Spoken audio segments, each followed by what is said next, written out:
Kaunti ya Nyamira niga serikali ye kaunti ya Nyamira kubwatirana nekiombe kimanyikanite buna practical action litkuria rero baba gutwara chingwana cyoko iwana kubwatirana asekerenga yoko rigia emeremo wose yokonyora emabaga yemeremo ase abasaye korengana nabo bwatani ko rwasekembe kioni go barengete konyora amabaga eribwo amiyemo wochiase abasaye ko rwase kaunti kyanda asikere batere unanigo barach kubwatirana ne serikali ye kaunti ya Nyamira aso kubekesei yoko eneke buna basaye babere bagokonyeka anene wetera ase oburemi bwechingoko oburemi bwechingeni naboigo bwebimeri ao nigo omoroberio yobago korawa no bwatani korwase ekyombekyo ya practical action yo manyekanite buna Philip Kabunde unatokumanywa no moriketi korwase kaunti ya Nyamira job monkey buna enchera muyogosira obolimi nige kiombe gya practical action bakor egekarani wizara yobolimi ase serikali ye kaunti ya Nyamira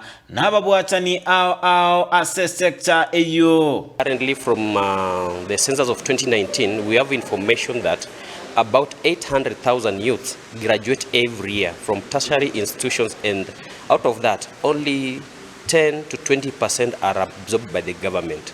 The rest are languishing in poverty and looking for other sources of employment but they haven't gotten. Sekerenga ekenakyalenge kuliga chinchera kyo kuligelia abasaye amabaga yemeremo kiribu emia eyemo aseki kaunti kyanda asekera county baratwale ekerenga kyo kuligelia abasaye kiribu 10 buika kiribu 12 emeremo. So with the project we are looking at how can we create decent jobs for our youth within these 9 counties.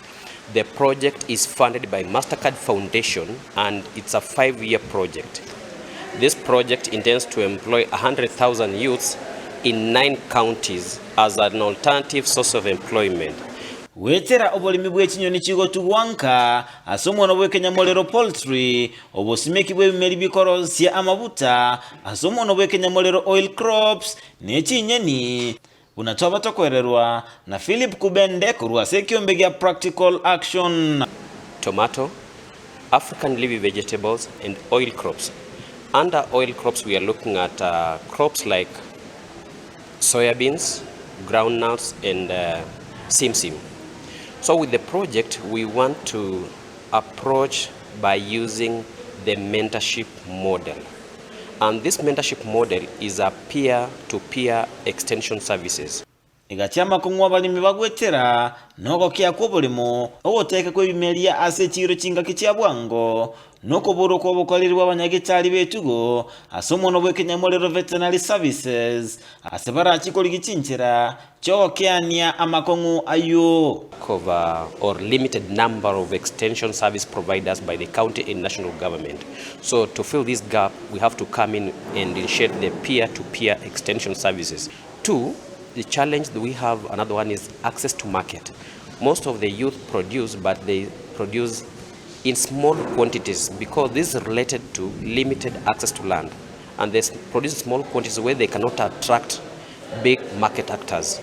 So with that, we have market actors in place who we are signing partnership agreement with, and once we have recruited this youth, they will develop a production calendar, so they know at a given point time of the month they will be producing this quantity.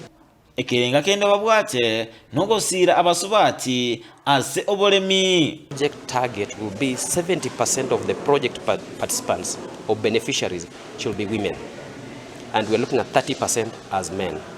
And out of that, bring in the aspect of gender inclusion and gender transformation. So today was the CASCOM, County Agriculture Sector Steering Committee.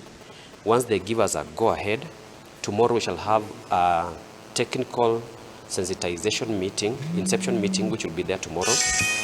After that, on Thursday, we sign a partnership agreement with the CEC Agriculture in presence of the governor. Ginko reporter ya Ndizi TV kurwase kaunti ya Nyamira, Job Maangi.